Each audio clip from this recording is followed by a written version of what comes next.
So today is the fourth class in the Jnana Yoga series about karma, dharma and reincarnation. In the first class we have been looking at the illusion of this universe and of ourselves, and found only one thing that could stand the test of never changing as our own deepest being, the self. And when studying this self as a formless and thus unchanging entity, we have also understood that this entity is all around us, and that there is really only one self, one cosmic consciousness, one God, which we all are. So we found we really don't have any problems. We found that we already have everything we want. And okay, that might do. But okay, on the other hand, it's easy to forget. It's easy to lose the self from sight, because it is not inside, it is inside. And it's not really, making a lot of noise. It's very silent and quiet. So the only way to really find it is to be silent, to stop thought, to stop desire, to stop wanting to do something, to stop thinking there's something to do, which was then the second class about the technique of Jnana Yoga.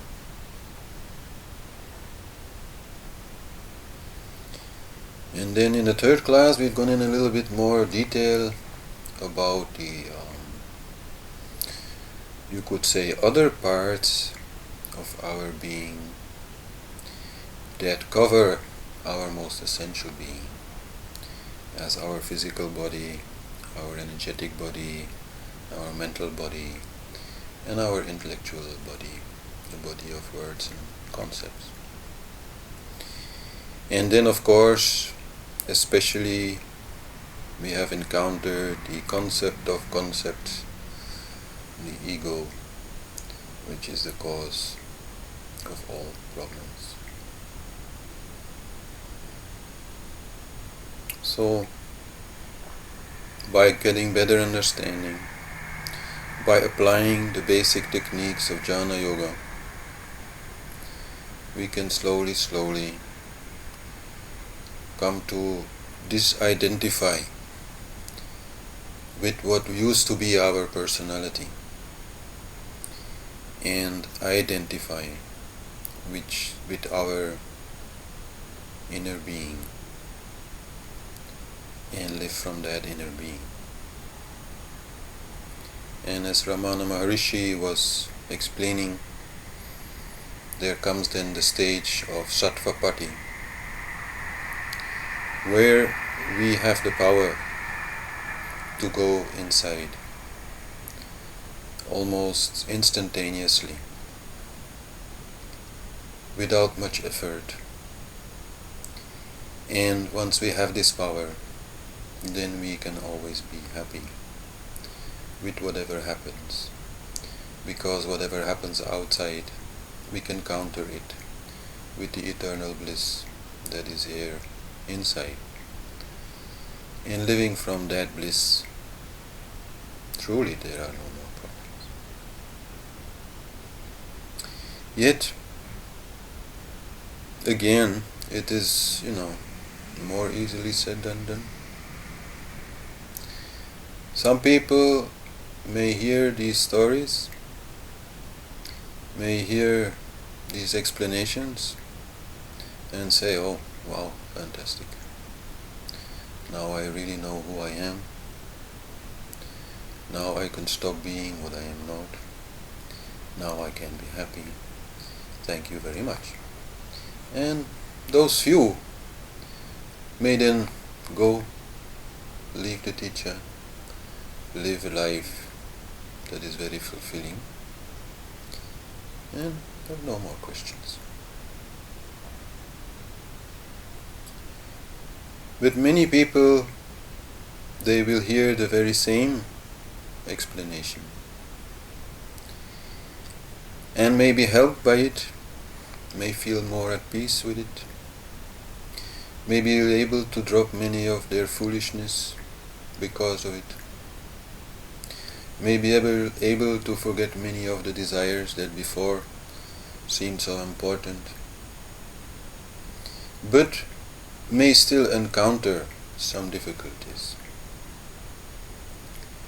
Some desires they may feel they just can't drop it. They understand where they come from, they understand how they could deal with it, but still they cannot let go.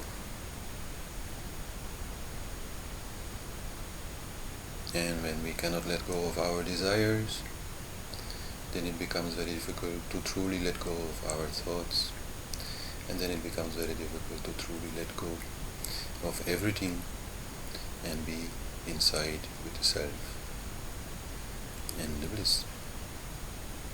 So, for those people, this class on karma, dharma, reincarnation may give some more explanation, may bring some more insight and some more help. Most jhanis, however, they will not discuss these subjects. If you ask a jhani, what about reincarnation? Then the jhani will ask, who wants to know? And of course, it is not the self who wants to know about reincarnation. The self is unborn. It never changes. It is also not the body who wants to know about reincarnation, because it is obviously not the body who is going to reincarnate. Neither is it mine.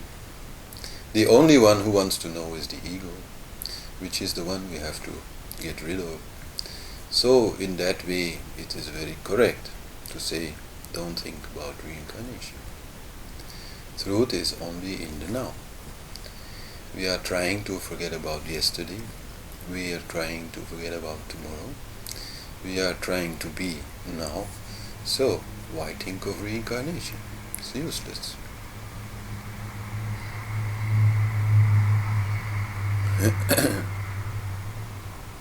Yet, as I explained, for some people this is possible. For some people, for many people, it is difficult. And for them, this information is important, because in life they will meet their karma, and without understanding it is more difficult to accept karma, which is basically what needs to be done. And even when they go into deep meditation, they will also meet their karma. They will meet the subtle karmic impressions that result from former lives.